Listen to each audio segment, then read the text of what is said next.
একটি সমবাহু ত্রিভুজের সমান বাহুদ্বয়ের প্রত্যেকটির দৈর্ঘ্য 10 সেন্টিমিটার এবং বাহুদ্বয়ের অন্তর্ভুক্ত কোণ 45 ডিগ্রি হলে ত্রিভুজটির ক্ষেত্রফল কত?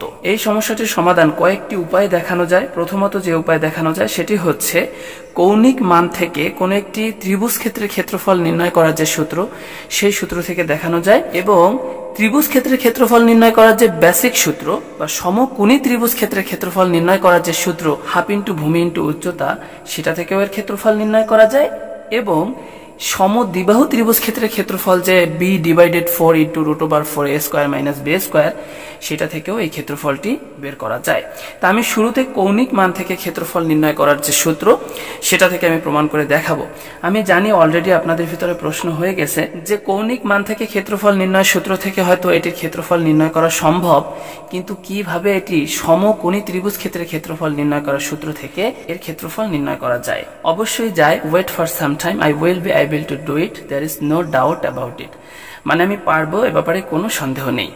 যাই হোক, এখন যদি আমি শুরুতে কৌণিক মান থেকে এই সমস্যাটির সমাধান দেখাই, তাহলে আমার সূত্রটি লিখে নিতে হবে হাফ ইন্টু এ পি, এবং কোণের মান হবে যেটা, সেটা হচ্ছে সাইন থিটা।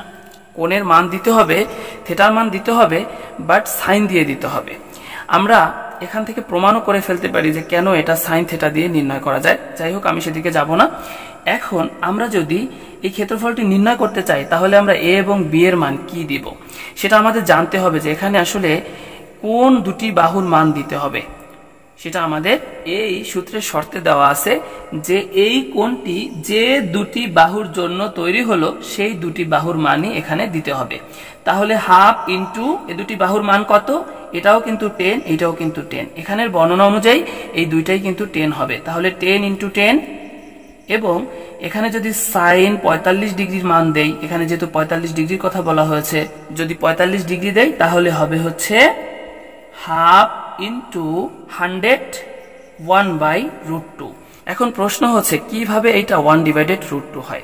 এটা আমরা সবাই মুখস্থ করেছি। আমরা যখন একাডেমিক ভাবে পড়াশোনা করেছিলাম তখন আমরা এটা সবাই মুখস্থ করেছিলাম যে সাইন 45 ডিগ্রির মান 1/√2 হয় এবং সাইন 30 ডিগ্রির মান 1/2 হয় বা হাফ হয়।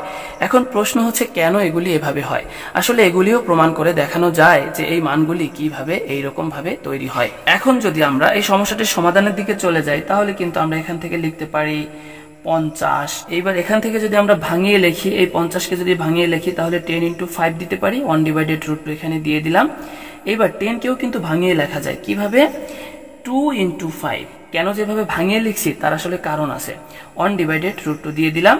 এইবার এখান থেকে এই যে 2, সেটাকে আমরা লিখতে পারি √2 ইন্টু √2, কারণ আমরা জানি যে দুইটা √2 মিলে একটি ক্লিয়ার 2 হয়, এবং এই দুইটা মিলে লিখতে পারি 25, এবং এই 1/√2 এখানে লিখে দিলাম।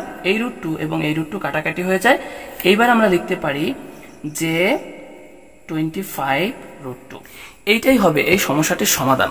এখন প্রশ্ন হচ্ছে, আমি বলেছিলাম যে কিভাবে সমকোণী ত্রিভুজ ক্ষেত্রের ক্ষেত্রফলের সূত্র দিয়ে এটা আমি সমাধান করতে পারবো। এখন সেটা যদি সমাধান করতে যাই, তাহলে আমাদের শুরুতে আবারও সেই ত্রিভুজটি এঁকে নিতে হবে। এই হচ্ছে সেই ত্রিভুজটি, এটা আমি নিজে থেকে অঙ্কন করলাম। এই ত্রিভুজটি হচ্ছে এই, এবং এর মাঝখানে এটা নিজে থেকে একটি লম্ব অঙ্কন করলাম, কারণ আমরা জানি যে সমকোণী ত্রিভুজের যে শর্ত আছে যে একটি কোণ অবশ্যই 90 ডিগ্রি হতে হবে, সে কারণে আমি এভাবে অঙ্কন করলাম, মানে এই লম্বটি অঙ্কন করলাম। এখন এই লম্বের মান যদি আমরা জানতে চাই, যেহেতু এখানে কোনো লম্বের মান দেওয়া নেই, এই লম্বের মান যদি আমরা জানতে চাই তাহলে কিন্তু আমাদের আরো একটি পদ্ধতি অবলম্বন করতে হবে। এই মান কিন্তু আমরা জানি 10, এটাও 10, যেহেতু এই কোণের মানও আবার দেওয়া আছে 45 ডিগ্রি, সে কারণে আমাদের সমস্যাটির সমাধান আরো সহজ হয়ে যাবে। এইবার আমরা যদি এই বাহুর মান নির্ণয় করতে চাই, তাহলে এই বাহুকে ধরে নিলাম h। এইবার যদি আমরা লিখি যে সাইন থিটা ইকুয়ালস টু লম্ব বাই অতিভুজ, তাহলে কিন্তু এই সমস্যাটির সমাধান করা একেবারেই সহজ হয়ে যাবে। কিভাবে করব, লম্ব বাই অতিভুজ ইকুয়ালস টু সাইন থিটা।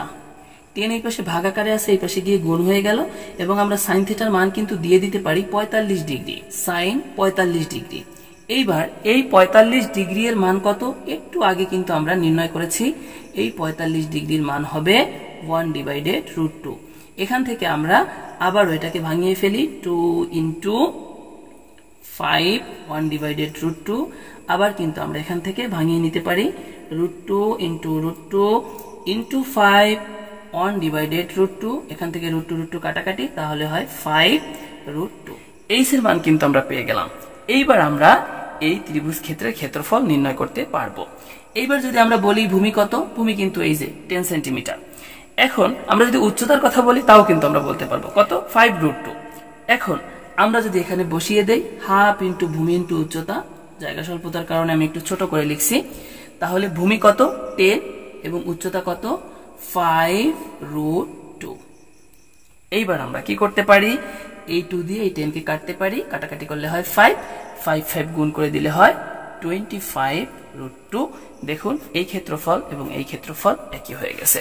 এটা আমরা সেন্টিমিটার স্কয়ার দিতে পারি, সেন্টিমিটার স্কয়ার। কেন? কারণ এখানে সেন্টিমিটার এককে দেওয়া আছে। যাই হোক, আজকের সমস্যাটি সমাধানের পর্যন্ত সবাই ভালো থাকেন।